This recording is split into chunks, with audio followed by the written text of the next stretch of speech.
Our reporter Lutendo Bobodi is there. Let's cross live to him. Lutendo, a very good morning to you. What time is the press briefing with the minister expected to happen? Thank you, Desiree. First of all, you know, we enjoy what we do, but we don't enjoy standing here and reports about death, especially young lives being lost tragically on the road. I mean, 11 accidents that claimed about 44 lives. Just this morning, 2 people died. Young people died again this morning. That is 44 lives in just less than 4 days. Again, as we said yesterday, Limpopo roads again living up to their billing of devouring their own people. We don't like that. And yes, you're right. The minister will be here, is expected to be here in the next 20 or so minutes. And to get information on that, I'm joined by transport spokesperson Jules Siabe, who's going to give us more information on that. Jules, just talk to us about the minister's visit here. What does it entail? Thanks. Good morning and good morning to our viewers. Indeed, we are awaiting the Minister of Transport, Minister Fikile Mbalula. He's going to be briefed by the MEC and the officials of the department together with the police. Upon his arrival, around 11, the briefing should begin. And from there, we have arranged that he's going to address traffic officers.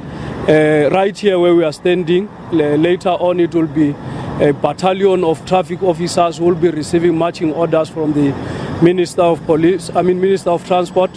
And from there we will have a roadblock somewhere around Polokwane. We may not divulge on the part of that, but after that there is going to be a drive to the Mupani district where the people who suffered or who lost their lives in the crash which claimed 24 lives are affected will be assembled there.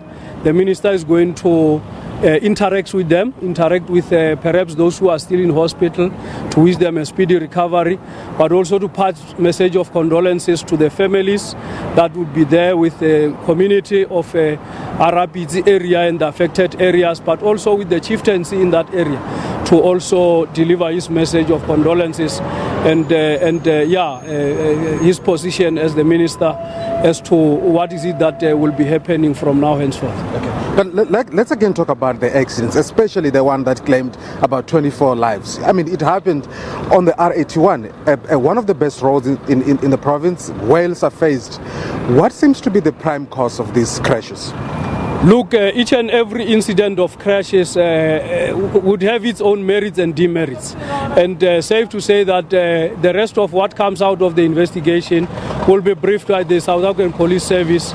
But we must indicate that we have made a call as a province from the beginning of the long weekend on Friday. Even during the long weekend, we've been trying to plead with our people that let's try to obey the rules of the road. If you are found over speeding, if you are found crossing a barrier line, if you are having an overload, the law takes its course. And we have tried a bit on our side a lot on our side as a department to ensure that there is traffic officer visibility and also South African Police Service, because we normally do joint operations. And specifically we can't really tell everything as it is there. It will be dealt with by the South African Police Service, and we'll get the final report as to actually what happened in that particular incident, but also in the rest of the incidents that happened in the whole province. Okay. 24 lives being lost, young lives, all from the same village. Any possibility of mass funeral service? Yeah, it's quite a disturbing story or incident, I must say. We again want to, as a department, provincially usher in our messages of condolences again. The MEC has been in touch with all of the families and the community members there yesterday. We want to wish those who are still in hospital a speedy recovery. We have got a task team that has been formulated. We are participants in that particular task team. It involves several spheres of government in the province and beyond.